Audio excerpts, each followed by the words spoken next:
Hello class. We're going to be talking about why you should drive a manual car. So I saw on the surveys that 12 of you said that you drive automatic and 2 of you said that you drive manual, so that's a really low number, and I hope that that can get higher as time goes by.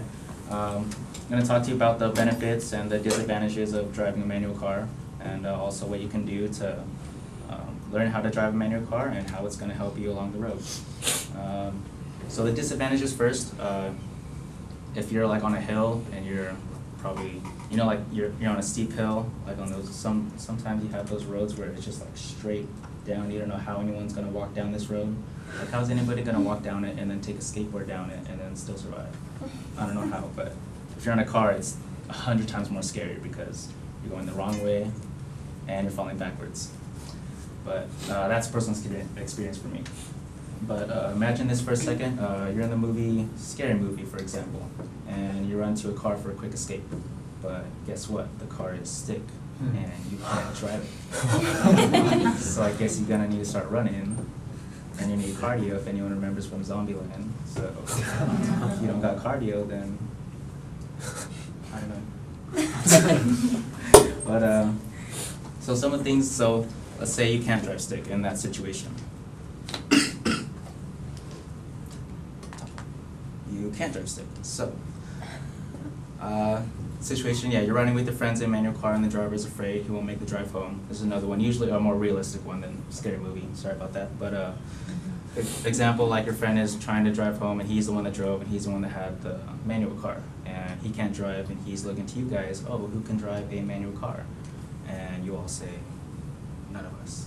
But now, let's say if you can drive it.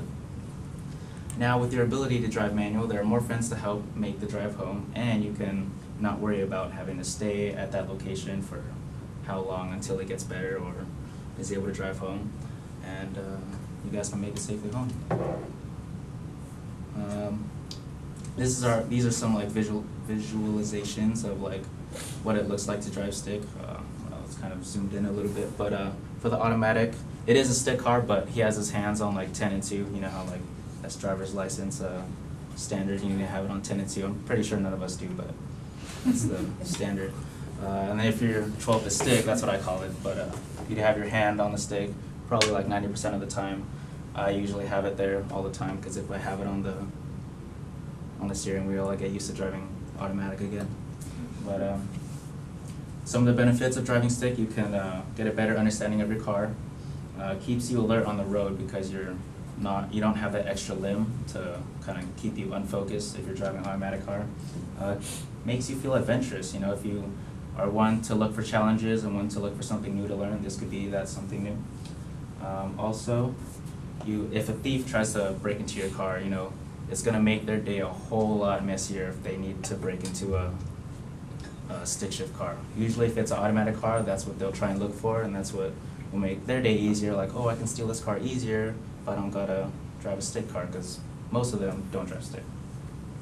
And just in case the movie 2012 actually happens, or the scary movie situation actually happens, and you have to drive a manual to escape, then you guys can escape. Also, Alex Glenn, who wrote Eastern's blog in January 2013, he wrote the stick shift cars improve fuel economy by 15%, up to 15%, and prevents distracted driving, like I said, and gives you that sense of accomplishment. Also, manuals are kind of a lot easier to drive than automatic counterparts.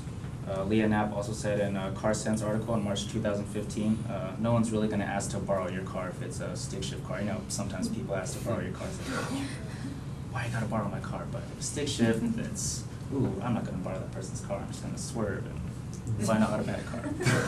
But, also, Mike Jones said in June 2014, you get a lot more driver's control of your car. You can accelerate a lot more. You can feel your car, put it into the gear that you want to. Automatic cars, they actually make you either stay in one gear, or they don't really know when to put into a lower gear if you're on a hill or something like that. It could save you at least $1,000 or more too on average buys. Most cars, if it goes for around like 24 grand, you'll probably save about $1 or $2 grand on that car if it's a manual car. And also Jen Dunaway on October 2012 said it increases driver pleasure. So you know, if you're driving an automatic car, kind of gets, I mean for me at least, it kind of got a little boring when I was stuck in traffic for an 8-hour drive up to San Francisco, so that was fun. And also Carol Lacknett in July 2012 wrote an article about myths about automatic and manual cars. She wrote that most sports cars only come in manual transmission now, so if you're trying to get a cool sports car, better learn stick. And some other things to visualize or stuff you can do. This is kind of my call to action. You can call, I mean I called my dad. I wasn't going to learn from anyone else but him, but if anyone else knows how to learn, you can just call them with the means to teach you how to learn this ability. You know, like anyone you know, it's probably your dad, maybe your uncle, maybe some of your teachers, maybe some of your older brothers, older siblings. They can teach you how to drive stick. Or if you really don't know and you're too busy, you can learn it on YouTube. And if you guys want to see a little preview,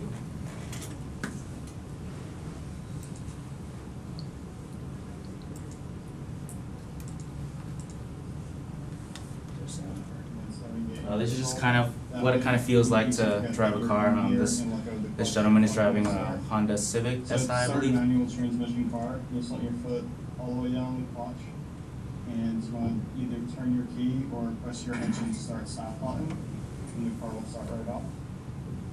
And you're in neutral when the stick moves left and right freely, just like that. So to get started in first gear, the easiest way to do that is to find out where the engagement point is in your car.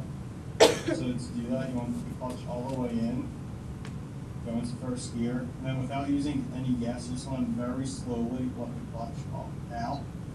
And I'm going to show you what that looks like. And the first bit of travel, nothing's going to happen. And then all of a sudden, you'll feel it kind of like push up into your foot, and the car will begin to roll like it is right now. And that's your engagement point. And once you get up to a few miles per hour, you just let it out all the way, and you get rolling without using any gas at all. And by doing that, you know where the engagement point is on your car, and that way you can start in first gear path. So that's a little preview. You can find that video on YouTube.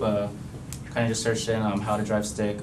Most people do some really cool tutorials. You see how he has the camera like right next to his foot, so you can see actually when he's putting his foot down on the clutch and when he's shifting into gear. And so now after that, hopefully you learned a little bit more about driving stick. So now you can say, if someone asks you, can you drive stick, you can say yes. That's my presentation.